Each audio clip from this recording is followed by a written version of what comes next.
انه نحن عملنا اتصالات واشتغلنا شغل، يعني ما بنكذب عليكم، وهسه شغالين في الدلن وشغالين في كادوغلي عشان يحصل فيها نفس الشغل اللي حصل في هجلي. تلفونات عديل 1 تو 1 اتكلم معاهم عديل واحد واحد. عساكرنا واولادنا اللي قاعدين في الفرق ديل تلفونات عديل هسه شغالين معاهم نفس الشغل ده، بنتصل عليهم تلفونات واحد واحد في العلني ولا بدس.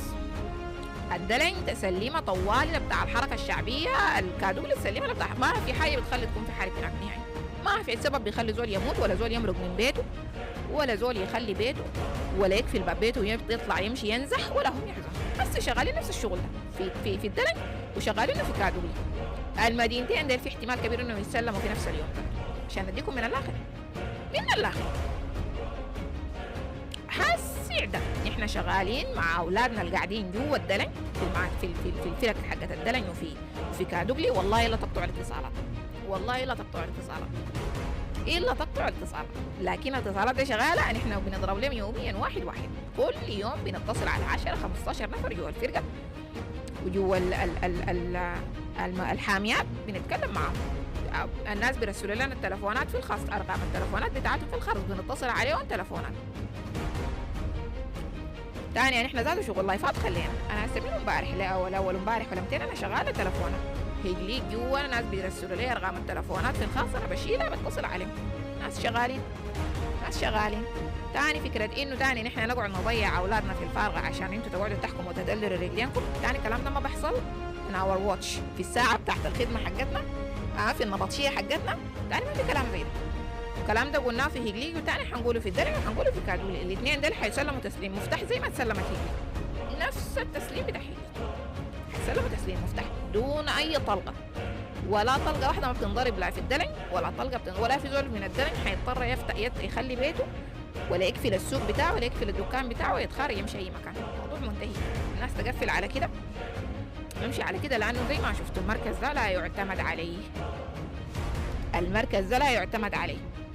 قعدتوا كده شفتوه في اخوانكم في بابانوس، شفتوه في اخوانكم في الفاشر، قعدتوا شفتوه في اخوانكم في الجنينة. المركز ده لا يعتمد عليه. اخيرا اخيرا اخيرا بعد الاف الارواح حتى جماعتنا ديل الطيبين ديل فهموا وقعت لهم. الحمد لله بقينا ذات لما نضرب للزول تلفون من الجا جاهز اصلا، هو ذاته قاعد كده على الحبشه بس داير زول يجي يقول له يا اخي اسمعني. والله الناس بتضرب للعساكر ديل في الفرقه وتلقاه اصلا هو ذاته قاعد على الحبشه، هو ذاته قاعد على الحبشه. يقول لك يا زول هو انا قاعد هنا عشان مرتب بس، ما عندي حاجه لحاجه. ذاته بتلقاه قاعد على الحبشه يقول لك ما عندي حاجه لحاجه، قاعد هنا بس عشان المرتب. بيكون بيجي قبل ما يشيك على السلاح بتاعه بتلقاه بيجي شايل الملكي بتاعه شايله في كيس، كتمت كده بلبس الملكي وببقى متخارج، كتمت بيلبس الملكي وبيبقى متخارج. فهسه نحن شغالين نفس الشغل ده على مستوى الدلع، شغالين نفس الشغل ده على مستوى كادولي. المدن دي يتم تسليم مفتاح، ما دايرين زول ينزح من بيته، ما دايرين سوق يتقفل ولا دايرين دكان يتقفل ولا دايرين طلقة واحدة تنضرب في نص المدن دي. تاني كفاية حرب 40 سنة انتهينا لحد هنا. بنتحارب 40 سنة في شنو؟ المحصلة شنو؟ النتيجة والمخرجات شنو؟ ولا أي حاجة.